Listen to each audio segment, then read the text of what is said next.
Imagine viver trancado em casa por toda a vida, sem escola, sem amigos, sem comida suficiente. E o pior, os agressores são seus próprios pais. Essa é a história da família Terpen.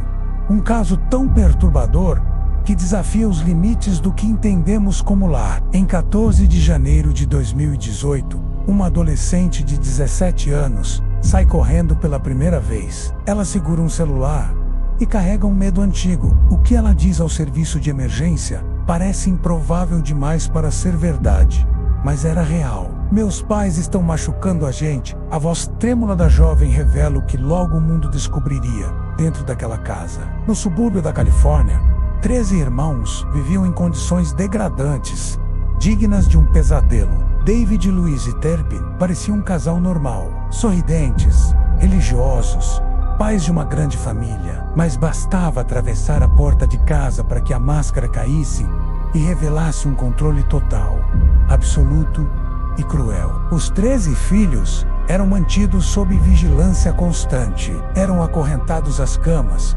proibidos de tomar banho regularmente e privados de comida. Muitos estavam tão desnutridos que aparentavam ter metade da idade real. As crianças e adolescentes não tinham contato com o mundo exterior, não frequentavam a escola de forma consistente, não tinham amigos, não conheciam a vida além das paredes da casa, eram prisioneiros invisíveis. O controle psicológico imposto pelos pais era devastador. Eles diziam que Deus os havia escolhido para criar uma família especial, pura, separada do mundo corrompido. Um delírio messiânico misturado com sadismo. Louise filmava os filhos fazendo vídeos de aniversários, fingindo que tudo estava bem. As crianças, em roupas combinadas e sorrindo à força, mal conseguiam se manter em pé. A imagem pública era cuidadosamente manipulada.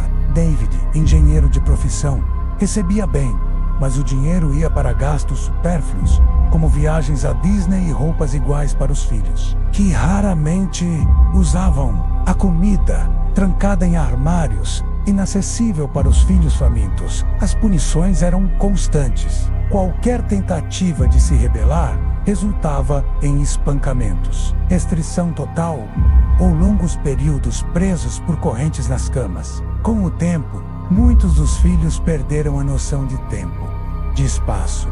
Alguns mal sabiam o próprio nome ou a idade. Não sabiam o que era um policial. Não sabiam o que era liberdade. A filha que escapou havia planejado a fuga por 2 anos. Ela encontrou um celular velho entre os pertences da mãe e, escondida, conseguiu conexão com a internet. Assistiu vídeos e descobriu que viviam um abuso. Ao sair pela janela naquela madrugada, ela não apenas salvou a si mesma, mas salvou todos os irmãos. A ligação de emergência foi a chave para libertar as 13 vidas, prisioneiros por décadas. Quando a polícia entrou na casa, o que encontrou foi chocante. Um ambiente sujo, com cheiro de fezes, crianças acorrentadas, assustadas, desnutridas. Um dos policiais chegou a dizer que nunca esqueceria aquele cheiro, nem aquelas expressões vazias. A imprensa chamou a casa dos Terpen de casa do horror. Mas o mais chocante é como tudo isso passou despercebido por tanto tempo. Ninguém suspeitava, nenhuma denúncia, nenhuma intervenção. David e Louise Terpen foram presos e indiciados por múltiplas acusações de tortura, cárcere privado, abuso infantil e negligência. No julgamento, mostraram pouco remorso, tentaram justificar com religião, mas a justiça foi implacável. Ambos foram condenados à prisão perpétua, com possibilidade de liberdade condicional, apenas após 25 anos. Durante o julgamento, alguns filhos fizeram declarações emocionadas, dizendo que ainda amavam os pais, mesmo após tudo. Esse é um dos aspectos mais cruéis do abuso psicológico contínuo.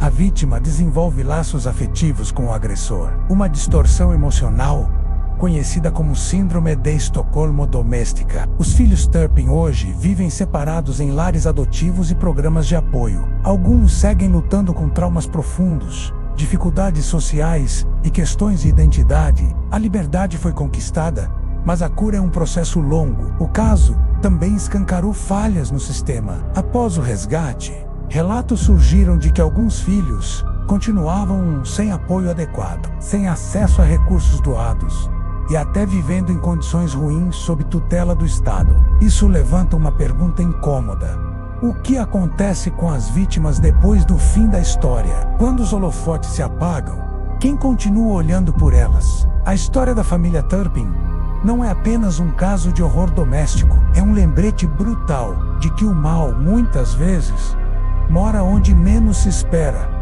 atrás de portas fechadas, em bairros tranquilos, sob o disfarce de normalidade. Nem todo cárcere tem grades de ferro. Às vezes, são palavras, às vezes, são crenças, às vezes, é uma família inteira, sequestrada por dentro. Gostou do conteúdo? Deixe seu like, comente e inscreva-se no canal para não perder mais fragmentos da mente, onde revelamos o que muitos preferem ignorar.